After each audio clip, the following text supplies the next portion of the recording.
தமிழ்நாட்டில் திராவிட மாடல் ஆட்சியை நடத்தி இதுவரை வரலாறு காணாத மகத்தான வளர்ச்சியை தமிழகத்துக்கு கொண்டு வந்து சேர்த்து உலகமே வியந்து பார்க்கும் திட்டங்களை ஒவ்வொரு நாளும் மக்களுக்கு வழங்கி கொண்டிருக்கும் திராவிட நாயகன் தமிழகத்தின் ஈடு இணையற்ற மக்கள் இயக்கமான திராவிட முன்னேற்ற கழகத்தின் தலைவர், நம் குடும்ப தலைவர், தமிழ்நாடு முதலமைச்சர் முத்துவேல் கருணாநிதி ஸ்டாலின் அவர்களின் நல்லாட்சி நடக்கும் இந்த வேளையில் இளம் தலைவர், இளைஞரணி செயலாளர், நம்மை வழிநடத்தும் அருமை சகோதரர் உதயநிதி ஸ்டாலின் அவர்கள் ஒவ்வொரு நாளும் ஒரு மக்கள் பணியாளன் எப்படி மக்களோடு மக்களாக பயணித்து மக்கள் பணி ஆற்ற வேண்டும் என்பதை சுட்டிக்காட்டிக் கொண்டிருக்கும் இந்த வேளையில் கழகத்துக்கு வலு சேர்க்கும் மகத்தான அணியான இந்த தகவல் தொழில்நுட்ப அணியின் மண்டல கூட்டங்கள் தமிழகத்தில் அனைத்து மண்டலத்திலும் நடத்த வேண்டும் என்று நமது கழக தலைவர் அவர்கள் உத்தரவிட்டதற்கு இணங்க நேற்று முன்தினம் திருச்சி மண்டலத்தில் காலை துவங்கி மாலை தஞ்சையில் மிக பிரம்மாண்டமான ஒரு அடுத்த கூட்டத்தையும் நடத்தி இன்று வேலூர் மண்டலத்தின் கூட்டத்தை இங்கே நாம் நடத்தி கொண்டிருக்கிறோம். இந்த கூட்டத்திற்கு வருகை தந்து மிக சிறப்பான முறையில் அவருக்கே உரிய பாரியில் பல அறிவுரைகளை நம்மளுக்கு வழங்கி இங்கே விழா நாயகனாக அமர்ந்திருக்கும் டபுள் ஹேட்ரிக் ஹீரோ ஒட்டஞ்சத்திரத்தை 10 ஆண்டு காலம் எதிர்கட்சியாக இருக்கும் பொழுது கூட ஒரு நாளும் சட்டமன்றத்தில் ஒட்டச்சத்திரத்தின் பெயரை ஒழிக்காமல் விட்டதில்லை எனது ஆர்வீர் அண்ணன் அவர்கள் 60 லட்சம் மரக்கன்றுகள், 30 லட்சம் பனை விதைகளையும் 35 லட்சம் மரங்களையும் ஒட்டஞ்சத்திரத்தில் நட்டு மழையே வராத பகுதிக்கு தற்போது 20 சென்டிமீட்டர் மழையை உங்களால் அங்கே பொழிந்திருக்கிறது என்று சொன்னால் அது மிகையாகாதன்னா. அந்த 35 லட்சம் மரத்துல எப்படியாவது 1 லட்சம் மரத்தையாவது சீக்கிரமா கொண்டு வந்து உங்களுக்கு கொடுத்துட்றேன் அப்படின்ற அந்த உறுதி இங்க நான் வழங்குகிறேன். எனக்கு திராவிட முன்னேற்ற கழகத்தின் கொறடா என்ற ஒரு பொறுப்பு, ஒரு இயக்கத்தின் கொறடாவாக இருந்தால் இந்த இயக்கத்தின் தலைவரின் மனசாட்சியாக நீங்கள் இருக்கிறீர்கள் என்று பொருள். அப்படிப்பட்ட அதுவும் எதிர்கட்சியில் மிக இக்கட்டான ஒரு சூழ்நிலையில் சாதாரண நேரத்தில் இருந்துடலாம் கொறடாவா. ஒரு அரசியல் இயக்கம், அது பாராளுமன்றமாக இருந்தாலும் சரி, சட்டமன்றமாக இருந்தாலும் சரி, ரொம்ப ஒரு 100 இந்த பக்கமும் அந்த பக்கம் எப்போ வேணா அரசாங்கம் அரசே மாறலாம், ஆட்சி அதிகாரம் கையில் கிடைக்கலாம் அப்படின்ற போதெல்லாம் ஒரு தலைவர் ஒருத்தரை கொறடாவாக வைத்திருக்கிறார் என்றால் அது ரொம்ப ரொம்ப அவர் மனதுக்கு ரொம்ப நெருங்கிய ஒருத்தரை தான் இது போன்ற சூழல்களில் குறிப்பாக வைப்பார்கள்.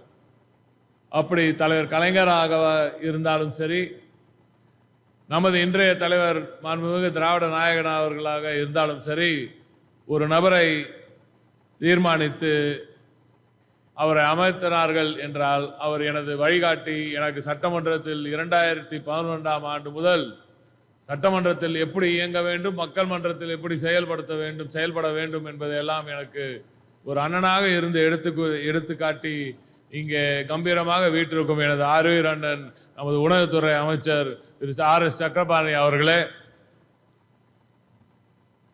எனது அருமை அண்ணன் மாவட்ட கழக செயலாளர் இங்கே மிக சிறப்பாக மக்கள் பணியாற்றி இந்த சிறப்பான ஏற்பாடுகளை செய்து இங்கே அற்புதமாக உரையாற்றி அமர்த்திருக்கும் எனது அருமை அண்ணன் மதியழகன் அவர்களே, அனைத்து சட்டமன்ற உறுப்பினர்களையும் வெற்றி பெற செய்து ஒரு சிறப்பான வெற்றியை கழகத்துக்கு பெற்றுக் கொடுத்து இங்கே சிறப்பான முறையில் உங்களுக்கு வேலை வாய்ப்புகளையும் தேடி தந்திருக்கும் எனது ஆர்வீர் அண்ணன் நமது மாவட்ட செயலாளர் பிரகாஷ் எம்எல்ஏ அவர்களே, சட்டமன்றத்தில் எதிரணியருக்கு சிம்மசப்பனமாக இருந்து ஒவ்வொரு நாளும் அவர்களை அந்த மேடையில் எழுந்து நின்று நீ எகிரி குதித்து அடித்த அந்த விதத்தை எல்லாம் நாங்கள் பார்த்திருக்கிறோம்னா,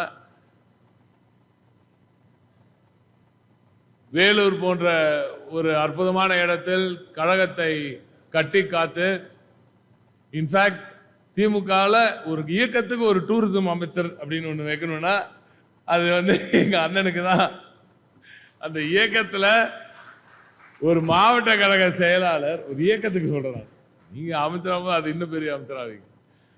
நான் கேட்கிற ஒரு இயக்கத்தில் ஒரு எப்படி அரவணைத்து ஒரு மாவட்ட செயலாளர் இருக்க வேண்டும். எனக்கு தெரிஞ்சு நீ கிளை செயலாளர் எல்லாரையும் கூட்டு போயிட்டீங்க டூருக்கு, மேல இருக்க எல்லாரும் கூட்டு போயிருவீங்க. இன்னும் அணியை கூட்டு போனீங்களான்னு எனக்கு தெரியல, இன்னும் அணிகளெல்லாம் கூட்டு போனீங்களான்னு தெரியல. அடுத்ததாக முதல் அணியாக ஐடி விங்கை டூருக்கு கூட்டு போகும். அதுவும் சாதாரண அங்கெல்லாம் ஐடி விங்னா கொஞ்சம் அப்படி இப்படி பக்கத்தில் இருக்க வெளிநாடுகள்லாம் கூட்டு போனீங்கன்னா கொஞ்சம் பரவாயில்லதான். இப்படி மிக சிறப்பாக ஒரு அண்ணனாக ஒரு குடும்பத்தில் ஒருவராக அந்த மாவட்டத்தை கட்டி காத்து கொண்டிருக்கும் எனது ஆர்வீர் அண்ணன் அருமையண்ணன் நந்தகுமார் அவர்களே, பயிற்சி பாசறையை ஏலகிரியில் நடத்துவோம் என்று உறுதியளித்திருக்கும் எனது அருமையண்ணன் மாவட்ட கழக செயலாளர் தேவராஜ் அவர்களே, எனது ஆர்வீர் நண்பர் நமது சகோதரர் நமது எம்எல்ஏ நல்லதம்பி அவர்களே, அருமையண்ணன் வில்வநாதன் அவர்களே, அருமை சகோதரி அமுலு விஜயன் அவர்களே, இங்கே உரையாற்றி அமர்ந்திருக்கும் எனது அருமை நண்பர் மாமா காந்தி அவர்களின் அருமை புதல்வர், தொழில் நகரத்தில் என்வாயரன்மெண்ட்டும் முக்கியம் அப்படின்ற ஒரு எண்ணத்தில் தலைவர் கொடுத்தாரான்னு தெரியல. என்வாயரன்மெண்ட் விங்கில் நமது மாநில துணை செயலாளர் அருமை சகோதரர் எனது இனிய நண்பர் வினோத் காந்தி அவர்களே, இந்த நிகழ்ச்சிக்கு மிகப்பெரிய வலு சேர்த்திருக்கும் எனது ஆர்வீர் அண்ணன் கோவில் எண்ணன் அவர்களே, தம்பி இசை மிக சிறப்பாக இந்த நிகழ்ச்சியை ஏற்பாடு செய்திருக்கும் எனது அருமை தம்பி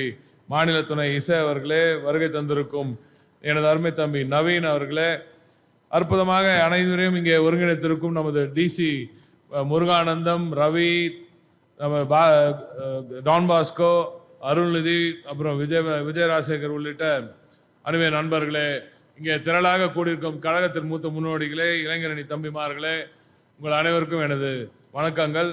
ரொம்ப நேரம் ஆற்ற போகிறதில்ல, ஏன்னா அண்ணனை ஏற்கனவே ரொம்ப நேரம் அங்கே உட்கார வச்சுட்டோம். ஒரு சில விஷயங்கள் மட்டும் நறுக்குன்னு, ஏன்னா இங்கே உங்களை புகழ்ந்தோ இல்லை நம்மளை புகழ்ந்தோ எந்த பிரயோஜனம் இல்லை. நேரடியாக மேட்ரு என்ன நம்ம செய்யணுன்றத கருத்தை நேரடியாக உங்களுக்கு சொல்வது தான் எனக்கு சரி என்று பருகிறது. ஏன்னா இது ஆய்வு கூட்டம், ஒரு ஒருங்கிணைப்பு கூட்டம். இந்த கூட்டத்தில் ஆக்கப்பூர்வமான கருத்துக்களை பேசுவது தான் எனக்கு சரி என்று பருகிறது. நம்மை பற்றி பேசுவதை மற்றவர்கள், அதுவும் குறிப்பாக அருமையண்ணன் உணவுத்துறை அமைச்சர் அவர்களை போன்ற மூத்த முன்னோடிகள் இந்த கழகத்துக்கு வலு சேர்த்து எப்படி நீங்க அண்ணன் சொன்ன மாதிரி சாதாரணமாக சொல்ல நந்தன் சொல்லும் போதெல்லாம் நீங்க ஒட்டஞ்சத்தத்தில் 6 முறை தொடர்ந்து ஒரே இயக்கம், ஒரே கொடி, ஒரே தொகுதி என்று ஒருத்தர் வென்று கொண்டு இருக்கிறார் என்றால் அது சாதாரண விஷயம் அல்ல. அதற்கு பின்னால் இருக்கும் உழைப்பு, அதற்கு பின்னால் இருக்கும் மக்கள் பணி, அதுவும் அதுக்கு பின்னால் இருக்கும் தூய்மையான உள்ளம், அதுதான் ரொம்ப முக்கியம். அந்த மக்களுக்கு செய்ய வேண்டும் என்ற அந்த எண்ணம் நீங்க அங்க போய் பார்த்தீங்கன்னா தெரியும். அவர் கல்யாணத்துக்கு நீங்க பார்த்தீங்கன்னா தெரியும். ஏன்னா 6-7 பந்தல் பார்த்தீங்களாண்ணே, 8 பந்தல். அப்போ கல்யாணத்துக்கு நம்ம பாப்பா கல்யாணத்துக்கு சொல்றானா 12 பந்தல். அது ஒன்னொருத்துல எப்படியும் 30,000 பேர் உட்கார்ற மாதிரி இருக்குன்னு நினைக்கிறேன். லட்சக்கணக்கில் மக்கள் எல்லாம் சொந்த பொண்ணு கல்யாணம் மாதிரி உட்கார்ந்தா, எல்லாம் அந்த உணர்வு பூர்வமா நின்று வாழ்த்திட்டு ஒரு வீட்டு கல்யாணத்துக்கு எப்படி வந்தாங்களோ அந்த ஒட்டுமொத்த டிஸ்ட்ரிக்டே அப்படி வந்துச்சு. அதுதான் ஒரு மக்கள் பணியாளனுக்கு கிடைக்கும் ஒரு மிகப்பெரிய ஒரு மரியாதை. அந்த அளவுக்கு உங்கள் பணி அமைய வேண்டும். இயக்கத்தில், அதுவும் திராவிட முன்னேற்ற கழகத்தில் நீங்கள் ஒரு அங்கத்தினராக இருக்கும் பொழுது இந்த இனத்துக்கு ஒரு வளர்ச்சியை கொடுக்க வேண்டும் பொறுப்பில் இருக்கிறீர்கள். ஒரு இனத்துக்கே வளர்ச்சியை கொடுக்க வேண்டும் பொறுப்பு. சாதாரண பொறுப்பு இல்லை. நான் பொதுவா நிறைய இடத்துல சொல்லியிருக்கேன், நீங்க பார்த்துருப்பீங்க. ஆனா சாதாரண பொறுப்பு இல்லை. இயக்கத்தில், அதுவும் திராவிட முன்னேற்ற கழகத்துல ஒரு பொறுப்புல இருக்குதுன்றது சாதாரண விஷயம் இல்லை. உங்களுக்கு இந்த பொறுப்பை வழங்கியிருக்கும் திராவிட முன்னேற்ற கழகத்தின் தலைவர் இன்று இந்த இனத்தை வளர்த்தெடுத்திருக்கும் இந்த மகத்தான தலைவருக்கு நீங்கள் உண்மையாக இருக்க வேண்டும். அனுதினமும் மனதார உழைக்க வேண்டும். அதுதான் முக்கியம், மனதார உழைக்க வேண்டும். இப்ப அண்ணன் சொன்னாரு, வந்த உடனே இது வேற எல்லாரும் தொடர்ந்து அங்க நந்தன் என்னன்னா டூர் கூட்டு போறேன்றாரு, இங்க சக்கர ரீசார்ஜ் பண்றான்றாரு. எல்லாருமே அவ்வளவு தூரம் இந்த அணிக்கு அந்த முக்கியத்துவம் கொடுக்கிறார்கள் என்றால், இன்று இந்த இயக்கத்தில் எனது ஆர்வீர் நண்பர் நமது இளைஞரணி செயலாளர் அவர்கள் வழிநடத்தும் அந்த இளைஞரணிக்கு அடுத்து மிக சிறப்பான அணியாக இன்று நமது அணிதான் திகழ்கிறது என்று எங்கு சென்றாலும் அனைவரும் கூறுகிறார்கள் என்றால், அதுதான் இந்த இயக்கத்துக்கு, இந்த அணிக்கு கிடைத்த ஒரு மிகப்பெரிய ஒரு வெற்றியாக நான் கருதுகிறேன். முதல்ல வரும்போது எல்லாம் கேட்பார், நம்ம அருமை நண்பர் வினோத் கூட சொன்னார், அப்பெல்லாம் நாங்கள் மட்டும் தான் கம்பு சுற்றிட்டு இருப்போம் தளத்தில். வெறும் ஃபேஸ்புக்கில் நாங்கள் அப்போ ஓப்பன் பண்ணி சுற்றிட்டு இருக்கும் போதெல்லாம் நான் ஒரு சில பேர் தான் இருப்போம் நம்ம ஆன்லைன்லலாம். நான் எப்போவுமே சொல்லுவது, நம்ம ஜெயன் பலகன் அண்ணன் போன்ற தலகத்துலாம் தான் அங்கே ஆன்லைனில் சுற்றிட்டு இருப்பாங்க. நான் அவர் இந்த மாதிரி 2-3 பேர். அப்போ பார்த்தா வந்து இறங்கினா இருப்பார் நம்ம சிங்கம், நம்ம தலைவர் கலைஞர் அவர்கள். 89 வயதிலும் அவர் உட்காந்து பார்க்கறது, உட்காந்துருக்காரு, நவீன் உட்காந்துருக்காப்லங்க. அங்கே உட்காந்து தாத்தாக்கு ஒரு நாளும் அந்த டேட்டா எடுத்து கொடுத்து, கமெண்ட்ஸ் எல்லாம் எடுத்து கொடுத்து, ஒரு கமெண்ட்டையும் அப்பெல்லாம் அந்த டிலீட்டும் பண்ணாதன்னு சொல்லிடுவாரு. அதை படின்னு கேட்பார், நெகட்டிவ் கண்டென்ட் என்னெல்லாம் வருதுன்றதை பார்ப்பார் தலைவர் உட்காந்து. ஏன் அது என்ன, எதுக்காக அவன் நம்ம திட்டான்றது தெரியணும் அவருக்கு. ஏன்னா எல்லாத்தையும் பார்ப்பார். அற்புதமான ஒரு ஜனநாயகவாதி, ஜனநாயகத்தை கட்டி காத்த மகத்தான தலைவர், ஈடு இணையத்த தலைவர் நமது முத்தமிழறிஞர் தலைவர் கலைஞர் அவர்கள் 89 வயதிலும் ஐடி விங்கோட முதல் செக்ரட்டரியாக அமர்ந்தவர் என்று சொன்னால் அது மிகையாகாது. அவர் ஏன்னா இந்த இனத்துக்கு ஐடினா என்னன்னு சொல்லி கொடுத்த ஆளு.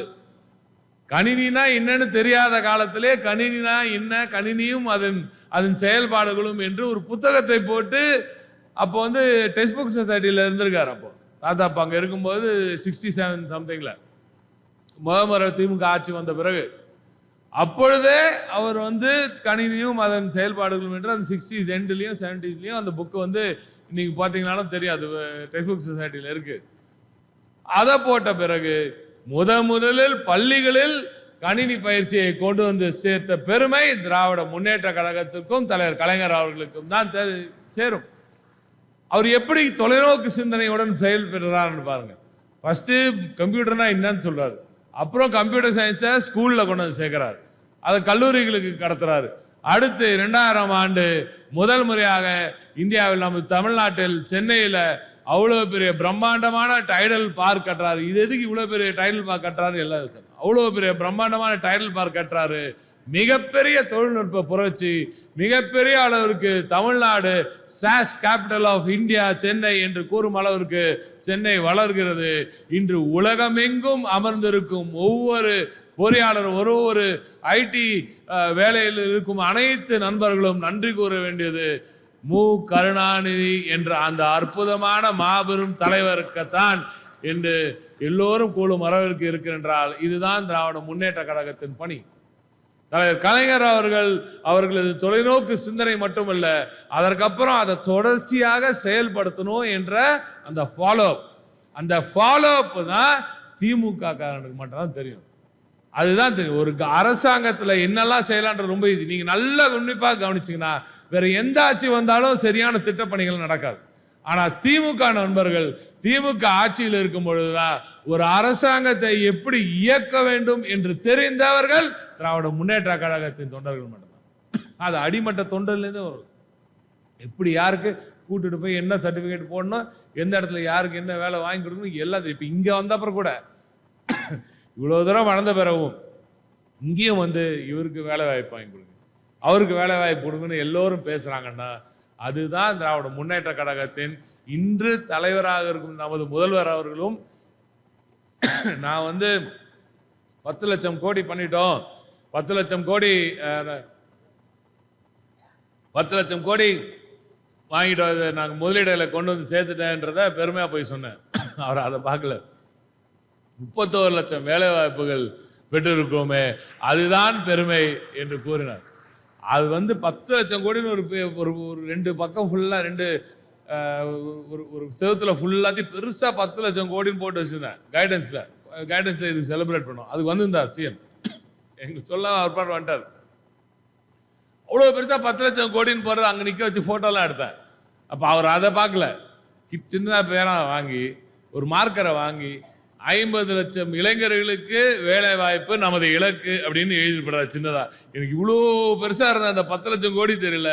இந்த சின்னதா இங்க அவர் எழுதி வச்சுட்டு போன அந்த இலக்கு 31 லட்சம் பண்ண பரவாயில்ல, 50 லட்சம் வேலை வாய்ப்புகளை உருவாக்க வேண்டியதுதான் இந்த இயக்கத்தின் இந்த ஆட்சியின் இலக்கு. இளைஞர்களுக்கு வேலை வாய்ப்பு, மகளிர்களுக்கு வேலை வாய்ப்பு என்று கூறினாரே, அப்படிப்பட்ட தலைவரிடம் நாம் வேலை பெறுகிறோம். அப்படிப்பட்ட தலைவரின் கருத்துக்களை, கொள்கைகளை கொண்டு போய் சேர்க்க வேண்டிய இடத்தில் இருக்கிறோம். இன்றும் நாம் தீர்மானம் எல்லாம் போட்டோம், எதிரணியை பொடி பொடியாக்க வேண்டும் என்று. எதிரணிக்கு எதுவுமே இல்லை, முக்கியமா கொள்கை இல்லை. மேல மூளை இல்லை, அது வேற விஷயம். ஆனா அதை தாண்டி கொள்கை கிடையாது. ஆக ஒரு கொள்கையை கொண்டு போய் சேர்க்க வேண்டிய பணி நமக்கு இருக்கு. அவன் கண்டதை பேசுவான், நீ அவன் பின்னாடி நீ போய் பேசிட்டு இருந்தா அவன் லெவலுக்கு உன்னை கூட்டு போயிடுவான். தயவு செஞ்சு முட்டாள்களுக்கு பதில் சொல்லும் அந்த வேலையை நிறுத்திவிட்டு ஆக்கப்பூர்வமான கேள்விகளை கேட்டால், அவதூறுகளை பரப்பினால் நிச்சயமாக கருத்துக்களால் செருப்பால் அடிக்கலாம். தப்பே கிடையாது, கருத்துக்களால் அடிக்கலாம். ஆனா அந்த அவதூறுகளுக்கு பேசாம கண்ட குப்பையெல்லாம் பேசுறான் பாரு, அவனெல்லாம் ரொம்ப அவனை போட்டு பில்டப் பண்ணி அவனை மேல செலுத்தி உங்க நேரத்தை வீரடிக்காதீர்கள். ஏன்னா நமக்கு கருத்துக்களை கொண்டு போய் சேர்க்க வேண்டிய அந்த கடமை நமக்கு ஏராளமாக உள்ளது. நிச்சயமாக அதை செய்து தர வேண்டும். 40 தொகுதி 40க்கு 40 அண்ணன் கூட சொன்னார். 40 சொல்லி எல்லாருக்கும் எங்களுக்கே சந்தேகம்லாம் இருந்துச்சுன்னு சொன்னார். எங்களுக்கு கோயம்புத்தூர்ல அந்த சந்தேகமே இல்லை. ஆரம்பத்திலேருந்தே நிச்சயமா வருவோம்னு தெரியும் எனக்கு. சந்தேகமே இல்லாமல் 1 லட்சம் வாக்குகள் என்று கழக தலைவர் அவர்களிடம் கூறினோம். 1.25 லட்சம் வாக்குகள் வித்தியாசத்தில் அங்கே மிகப்பெரிய வெற்றியை அடைந்தோம். ஆனால் ஒவ்வொரு நாளும் எங்களை 2 மணி, நான் இரவு 2 மணி வரைக்கும், எனக்கு 2 மணிக்கு பண்றாருன்னா அப்ப எத்தனை பேருக்கு எத்தனை மணிக்கெல்லாம் ஃபோன் பண்ணிப்போம். எல்லா பொறுப்பாளர்களும் ஒரு நாளும் தூங்காமல் அவர் ஒரு நாளும் எனக்கு தெரிஞ்சு தலைவர் 3-4 மணி நேரம் மேல தூங்கினதான் எனக்கு தோணல. ஏன்னா எனக்கு ஒரு ஃபோன் பண்ணிட்டு அத்தனை மணிக்கு அடிச்சுட்டு திருப்பி காலங்காத்தால் அடிப்பார். நைட்டு ஒரு விஷயத்த சொல்லுவாரு, காலையில் அதை ஃபாலோ பண்ணுவார். ஏன்னா காலையில் அதுக்குள்ள அவங்க மற்றவர்கள் எழுந்து 6 மணிக்கெல்லாம் அடிப்பார். அப்போ 5 மணிக்கெல்லாம் மற்றவங்களாம் எழுந்தோன்னா அவங்களுக்கு நான் ஃபோன் பண்ணி அந்த விஷயத்தை சொல்லிட்டேன்னா எனக்கு செக் பண்ணுவார். ஆக அப்படி ஃபாலோ பண்ற அந்த வேலை தொடர்ச்சியாக ஒரு களத்தில் இறங்கிவிட்டால் ஒரே இலக்கை நோக்கி செலுத்தியதனால்தான் 40க்கு 40 மிகப்பெரிய பிரம்மாண்ட வெற்றியை நாம் பெற்றிருக்கிறோம் என்றால் அதற்கு தலைவர் அவர்களின் அந்த களப்பணியும் அவரது சாதுரியமும் ஐடி விங் தோழர்கள் உண்மையா பெருமையா சொல்றேன். இந்த எம்பி தேர்தலில் நம்ம பசங்க பண்ண வேலை மிக சிறப்பான பிரம்மாண்டமான வேலை. இது நான் மட்டும் சொல்லல, ஒவ்வொரு எம்பியும் ஒவ்வொரு வேட்பாளரும் என்கிட்ட நேரடியாக சொன்ன ஒரு விஷயம். இந்த முறை ஐடி விங் பசங்க ரொம்ப சிறப்பாக அங்கங்கே அந்த அணியை அமைத்து குழுவை அமைத்து வார் ரூம்ல மிக சிறப்பான வேலைகளை நீங்க செய்திருக்கிறீர்கள். உங்களுக்கு அந்த பாராட்டுகளை நான் தெரிவித்துக் கொள்கிறேன்.